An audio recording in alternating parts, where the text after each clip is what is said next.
Hi, Leos. All right, happy end of December. Since I'm late, I'm going to be doing a rest of December, rest of 2019 / the decade reading, and then we're going to jump right into 2020. Excuse me. I'm going to do a one card preview for each month. We're just going to talk about that, and then at the end, I'm going to be doing an oracle card for you. Cool. So take a deep breath, Leos. We're going to first look into your rest of the year.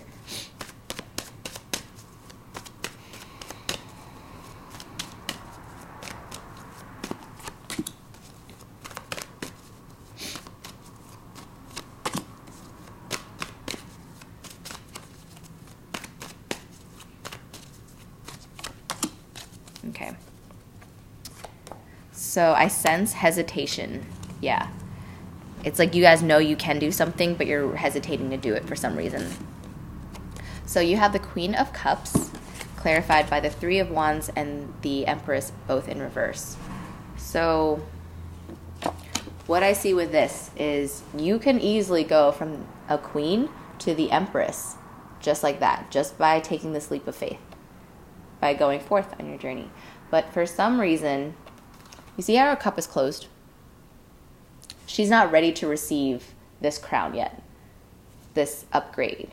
So for some reason, Leo, you guys are not ready to level up just yet, even though you know that it's around the bend. But you know, so that's good. I think you guys are kind of waiting for like I guess a miracle. Not even a miracle, because it's like something that's easily attainable. You're just waiting for something else to happen. You're waiting for something external of you to happen in order for you to become this Empress energy. But what I'm seeing is, because I'm looking at the bottom of your deck, and I'm just going to show you. I didn't do this for the other sides. Don't tell them. But at the bottom of your deck, you have the Three of Cups. You have the Wheel of Fortune in reverse, the Magician under that, King of Pentacles, King of Wands. So King energy, Leo energy, heavy here, and easily obtainable. But for some reason, you feel as though there's something working against you. Again, you're waiting for something else external to come in to change, to turn the wheel for you. But this was right on top of the Magician. So it's saying that you're the one who has to turn the wheel. Because sometimes our fate really is in our hands, right? And I think your friends will be the ones that help you in the situation. So those that are closest to you that you can trust are going to have a direct hand in you becoming the Empress here.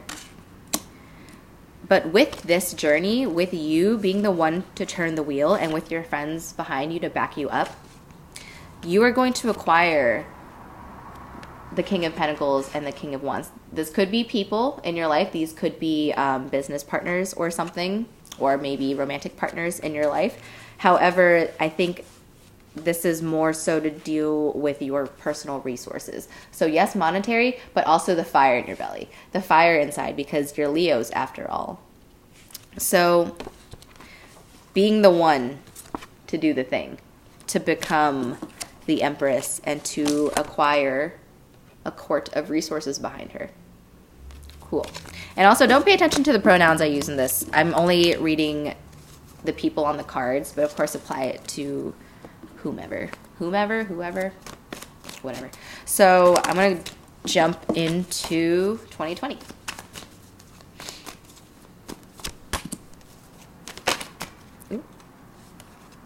I'm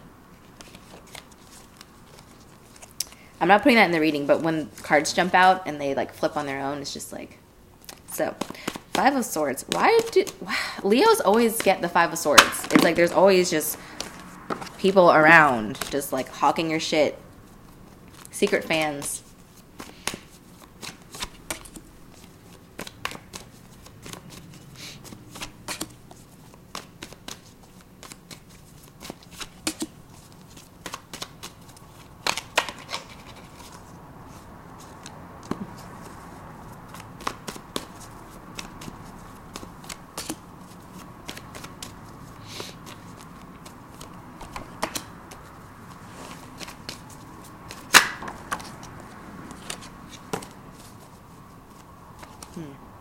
Take a deep breath for me, Leos.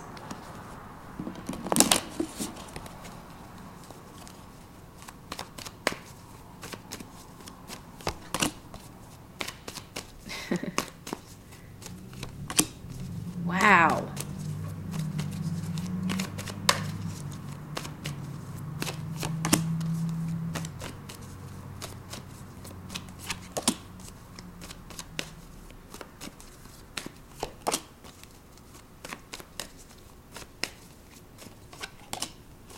Whoa.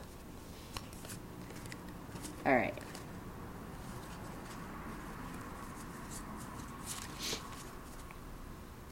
A roller coaster for sure, but very positive.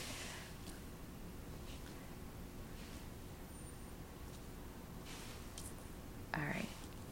So first off, you can't see it, and I'm not going to move my camera because I already have the thing set up. But there's a lot of yellow here. Yellow is gold, is the solar plexus, is Leo energy. Okay, I just wanted to say that. But let's take it month by month.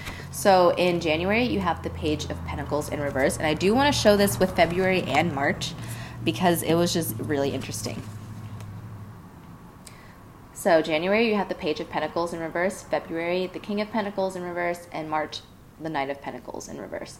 So this could either be people, specifically maybe earth signs, or someone who has to do with your physical environment. That could be work or roommates, like your home. So physical environment, monetary environment. It could be that, like actual people, or it could speak of how your finances are kind of fluctuating in the first quarter of the year, because the Page of Pentacles starts off as, I would say, the most immature type of spending. So try not to make bad financial decisions in January. In February, you have the King of Pentacles in reverse. So this is, it's directly tied to your bank account and your money, but this is more so about the physical environment that you want to be in. So it could be questioning your job environment. Is that something that you really want? Is this something that is temporary or long-term? Is this something that you really want to invest your time in? And do you see the investments coming back to you? Investments could also mean promotions, climbing the ladder, whatever, growth in the company, whatever that means to you. So January is watch out. Keep an eye out on your finances. February is prioritize the work environment that you want to be in, or just environment in general that you want to be in. So that's a little bit more of a big picture kind of a month. And then March is the Knight of Pentacles in reverse. So this is not making a decision on something. This could be a hesitation to invest in something. Or again, it could be about people, a hesitation to get involved either financially, business-wise, or romantically with someone else, but I don't think it's romance. I really do think that because it's in the middle of the spiritual way, the spiritual expression of Pentacles, and the more physical expression of the Pentacles in this reading, because again, your finances and then your environment. This is the 3D version of you, the one that has to merge the two worlds, the physical and the spiritual. So in March, you're going to have to make a decision, even though it feels a little heavy, to either take charge of one or the other, or both of this. I think this is you finally making a change in your physical environment that will consequentially change your monetary environment, or vice versa. You could be investing in something that will make it grow. But there is a level of uncertainty here, which is why all of the cards are in reverse. But again, I always say with the tarot, the cards are not in reverse, we are. So pay attention to your physical world a little bit more the first quarter, because it's going to change drastically, but not by anything that you didn't do. So you're the one who's changing it. So you, of all people, should be paying attention the most. All right. That was a thing for the first quarter. Okay. And then in April, good news, because you took care of all this physical 3D stuff, right? You get to enjoy the benefits. So this could be monetary gain. This could be a new lover. This could be new friends, new relationships, just something that's very emotionally fulfilling. You could be practicing your craft more if you're an artist and you haven't been in your craft lately, because you took care of the financial, of the physical, of all the stuff that humans need to do. You can now enjoy the spiritual side and really, like, you have the receptacle built. Now you can pour the water into it. April. And then in May, yay, the Nine of Pentacles. So it's not fire energy, but I think fire signs are very comfortable in this Nine of Pentacles energy. As a Leo rising myself, I do enjoy this because, look, she's abundant and she's in her shit. This is kind of like a young Taurus energy to me. So yeah, you could be, you know, making friends with a young Taurus or starting a date a Taurus person.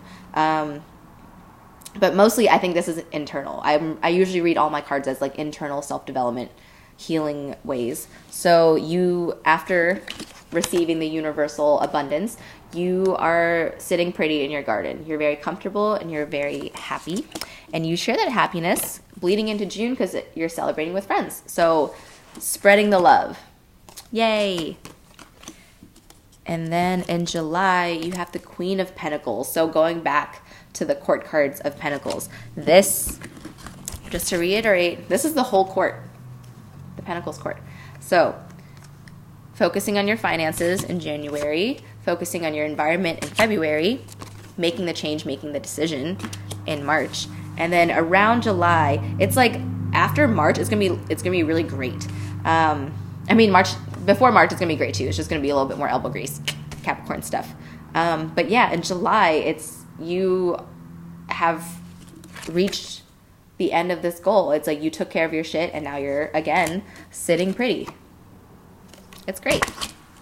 And then again, I see you in August giving back. It's your birthday season, so the more you give, the more you get, and you love getting stuff on your birthday. So you might be working and giving back to like a community organization or something in August. Sorry. But yeah, giving back because you're abundant, that's great. In September, I see something making you a little bit restless, a little bit anxious. I think you want to start something, but it's not quite ready yet, and so it's kind of giving you anxiety, and you're making yourself think a lot about things that you don't really need. And I say that because in October, yes, this is October, you have the Nine of Swords, but it's in reverse. But as you can see, the swords in numbers grew. So you kind of create a domino effect, like, well, what if this thing doesn't work? And then what if that thing doesn't work? And then what am I going to do about this? And so you create all these hypotheticals in your head that you don't need, but I do see you getting rid of it after some time of thinking about it. So September, October, you're just anxious to start something, and then you work through those emotions. In November, this is the Seven of Swords. I don't really like this card either, but I'm trying to look at it as a lesson. So this could be someone around you being sneaky. This could be, just there's some more information to be revealed, right? So there's that. Or it could be you trying to withhold information and trying to, a lot of times it could be like, oh, like, I'm fine, but on the inside you're like dealing with a lot of stuff. I can see that as that kind of deception too. Like you're not being completely honest with other people. Maybe that's bleeding in from these cards.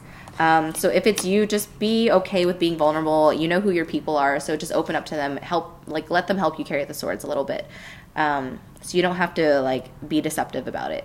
But if I think that's more of what it is than it is someone around you, because you're so abundant. Like you know what people are deserving around you. So I don't see this as someone around you. If it is, they're not going to be there for long. But I think this is more so about you, like either deceiving yourself or deceiving others about, what's going on the inside. But at the end of the year, December, you have the Fool. So again, more yellow. But this is new beginnings. You're feeling great. I think you're just keeping it moving. Yeah, what a great card to end on. Because then it's just the start of another great new year. Cool. Let's do an oracle card. One last message for Leos.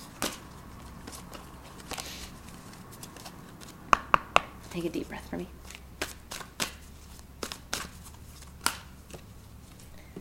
Move on. Yay. Okay. Strive for a bigger purpose. Do not see the lotus bud. See instead the lotus blossom. Don't focus on the moment, for it is temporary. The future is better than today, even when not in view.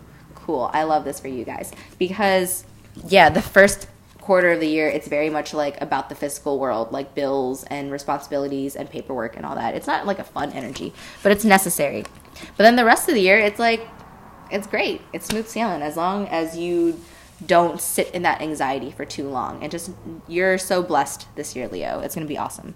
Cool. I will talk to y'all next year. Oh my gosh, that's crazy. Okay, bye.